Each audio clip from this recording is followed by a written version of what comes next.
이 문재인 전 대통령 2018년 김정숙 여사의 이 인도 타지마할 방문과 관련해서 배우자의 이 첫 단독 외교다라면서 처음으로 입장을 밝혔습니다. 이 부분에 대해서 알고 계실까요?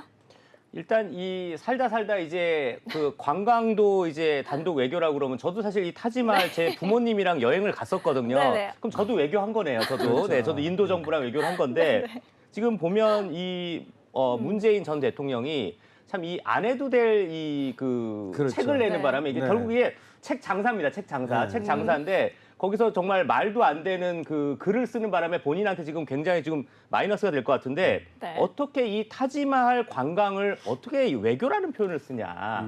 그리고 이게 네. 굉장히 결국 이제 본인이 이슈를 만드는 것 같은데 사실 저 때 대통령 1호기를 타고 갔어요. 대통령 네. 1호기라는 건 말 그대로 대통령이 타라고 있는 비행기지 대통령 부인, 영부인이 타라고 있는 비행기가 아니거든요. 네. 지금 저 사진에도 잠깐 나옵니다만 말 그대로 뭐 공군 뭐 사령관, 공군 장군 이런 분들도 나와서 영접을 하는데 네. 대통령 부인 영접하라고 그 대한민국 군인이 있는 것도 아니고요. 사실 저 타지마 지금 저 사진 구도 보시면 좋네요. 네, 저 사진 보면 네. 저도 제 부모님 모시고 갔지만 네. 저기 뭐 중국 저리 가라 할 정도로 어마어마하게 관광객 많은 곳이에요.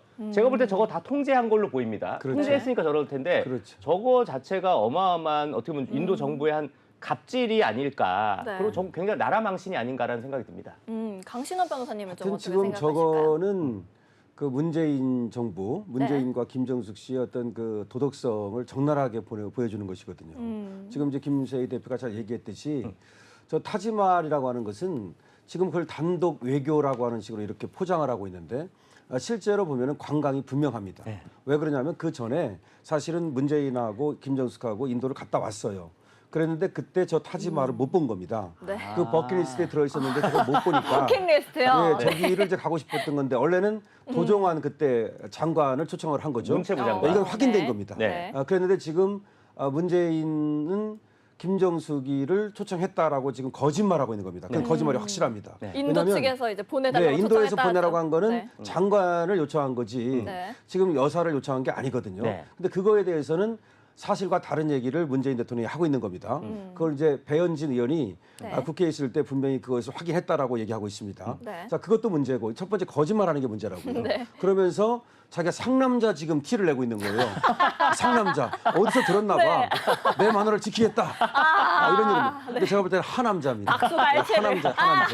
상남자 티를 내다가 지금 네. 어떻게 보면 저게 특검을 불러올 수 있는 부메랑이 될 수 있습니다. 네. 그 지키려다가 내주게 되는 거죠.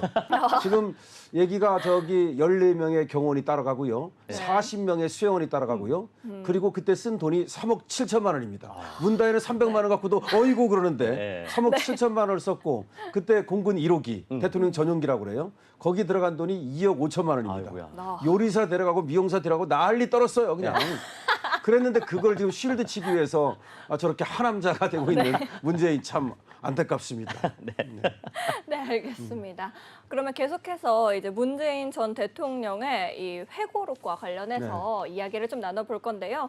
이 문재인 전 대통령이 17일에 공개한 회고록이 출간된 뒤에 정치권에서 논란이 이어지고 있습니다. 이 회고록에는 한미 동맹, 한일 관계에 부담을 주는 내용들이 상당수 포함이 되기도 했는데요. 이 부분 좀 알고 계실까요?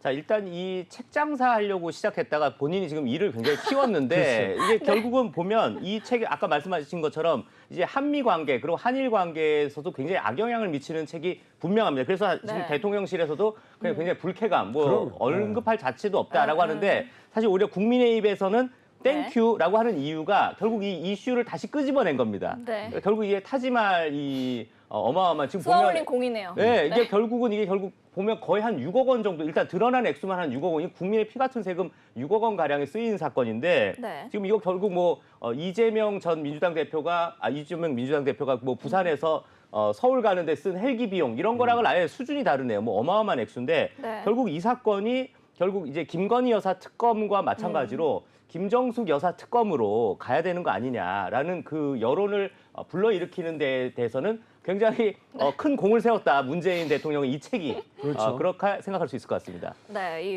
회고록이 출간된 이후에 오히려 김정숙 여사에 대한 이 특검 힘이 실리고 있다라고 그렇죠. 말씀을 해주셨는데 우리 강신업 변호사님 원래 어떻게 책 잘못 내면요 생각하실까요? 패가망신하는 거예요. 책을 함부로 쓰면 안 되고 논문 함부로 쓰면 안 돼. 그러니까 논문 썼다가 그 패가망신하는 사람들 많이 알죠. 네. 예. 그런데 이것이 네. 지금 이제 문재인이 변방에서 중심으로라고 하는 해고록을 냈어요. 네. 이름도 마음에 안 들어. 변방에서 중심으로 지가 뭐 만들었다는 겁니까? 네, 네. 중심에서 변방으로 만들어 버렸어요. 한미 관계를 파탄내고 네. 한일 관계를 파탄내고 그야말로 완전히 우리를 갖다가 왕따 국가 만드는 사람이 바로 문재인입니다.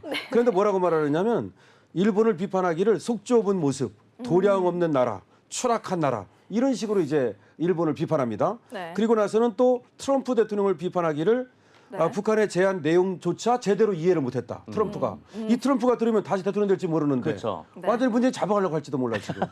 그렇게 지금 한미 관계 그리고 한일 관계를 굉장히 어렵게 할 수 있는 이런 말을 하고 있단 말이에요. 네. 그래서 대통령실에서도 굉장히 불쾌감을 얘기하고 있는데요. 네. 어쨌든 이 문재인 대통령은 가만히 보면 돈에 관심이 많아요. 그래서 평산 재벌 아닙니까 지금. 네. 거기다 책방을 내가지고 책 엄청나게 팔립니다. 네. 거기다 책만 파는 게 아니야. 커피까지 팔아요.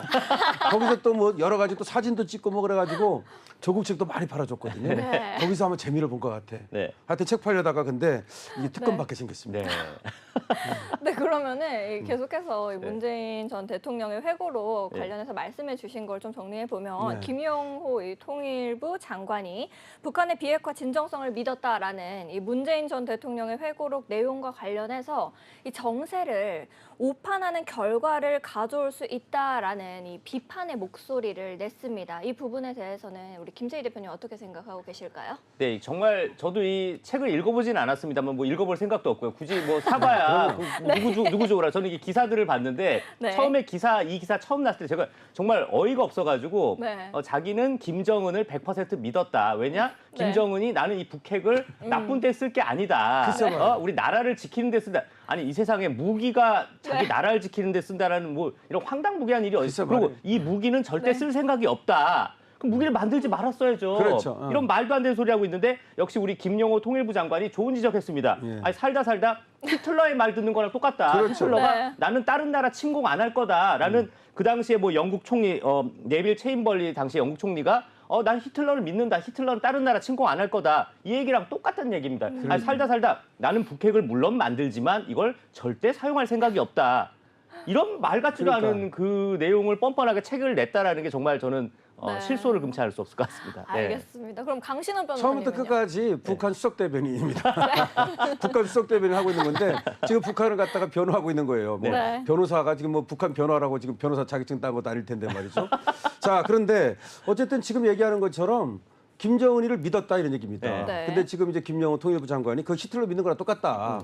원래 1939년 9월 1일 날 2차 대전이 발발하거든요. 네. 근데 그때 1년 전에 이제 체인벌린하고 영국 수상이었습니다. 네. 히틀러하고 협상을 해요. 그래가지고 히틀러가 안 쳐들어간다니까 체인벌린이 그걸 믿고서 완전히 희시낙락하고 있다가 네. 그때 이제 처칠이 아닙니다 쳐들어옵니다 이렇게 말을 했어요 분명히. 네. 네. 그런데도 그걸 다 이제 무시하다가 이제 큰 코를 다치는데 네. 마찬가지입니다. 그래서 김정은이가 우리를 쳐들어가지 않는다. 우리는 여기서 핵을 쓸 생각이 없다. 이걸 믿었다는 것은 사실은 지금 국군 통수권자 아닙니까? 네. 그리고 우리 대통령이었으니까 그 당시에 우리 대한민국 국민의 생명을 책임지는 그런 위치에 있는 건데 아주 무책임한 것이고요. 언제까지 그렇게 김정은이를 변호하는 것인지 또 그 이유가 무엇인지가 네. 저는 그래서 네. 그때 왜 그 송이가 우리나라로 왔잖아요. 그렇죠, 그렇죠. 네. 근데 우리가 귤을 보냈잖아요. 네. 근데 거기 귤만 들었을까?